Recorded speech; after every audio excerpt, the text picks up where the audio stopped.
Hi everyone, it's Sue.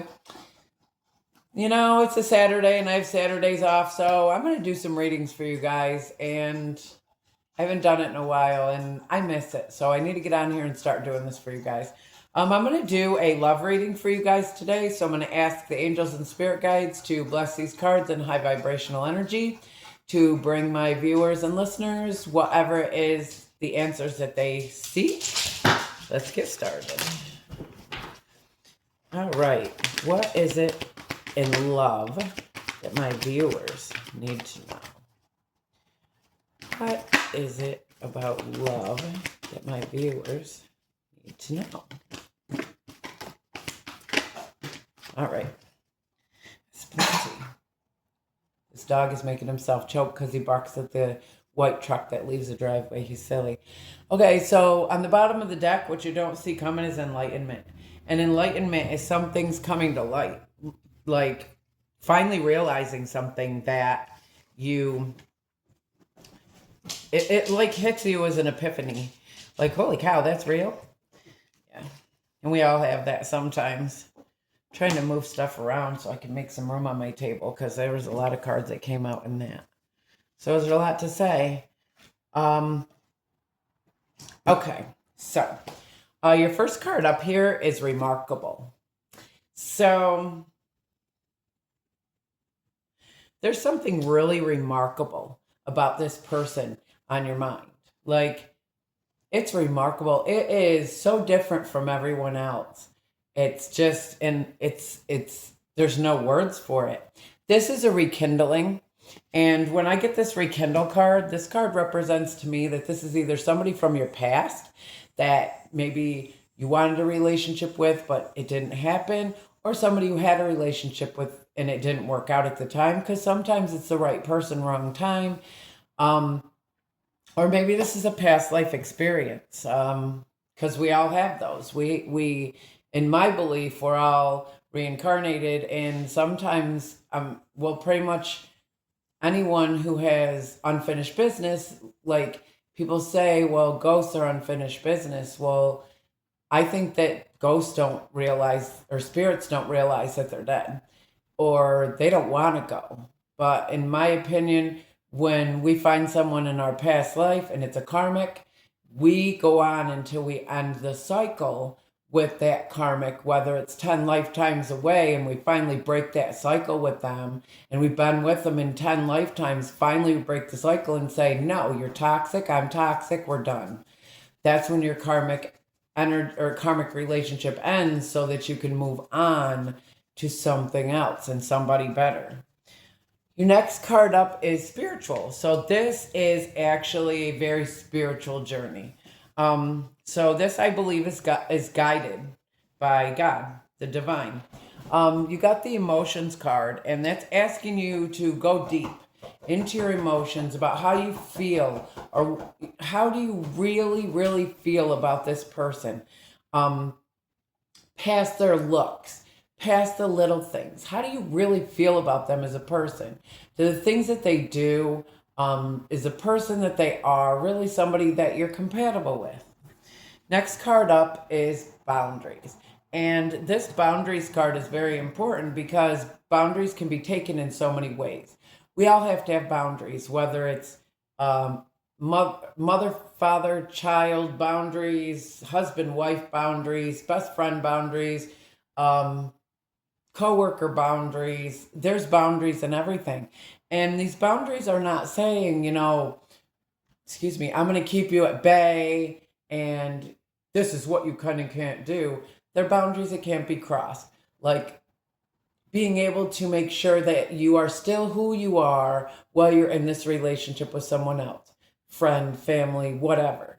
You still need to maintain your boundaries so that you can still be who you really, truly are. The next card out is confusion. And that right there, it made me laugh a little bit because the boundaries is a confusing thing.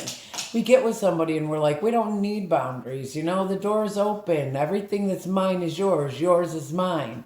Well, the confusion in that is yes, that is true. When you're in a committed relationship and you really love that person and you're really good together, you're open to one another, but the boundaries still have to be there. The rules. You're not allowed to treat me this way. You know, there's boundaries that you can't overstep. No lying, no cheating, no flirting, no, whatever your boundaries are have to be set so that you can still be the amazing person you are, even in a relationship. Sometimes people are together and they merge into one. So they start out as two separate people and they meet each other and they are so in love with each other and they forget the fact that they're two separate people and they kind of merge into one. So they both breathe the same air, they both walk the same footsteps. You know what I mean? And that's great as long as you don't forget to be who you truly are as a person separately.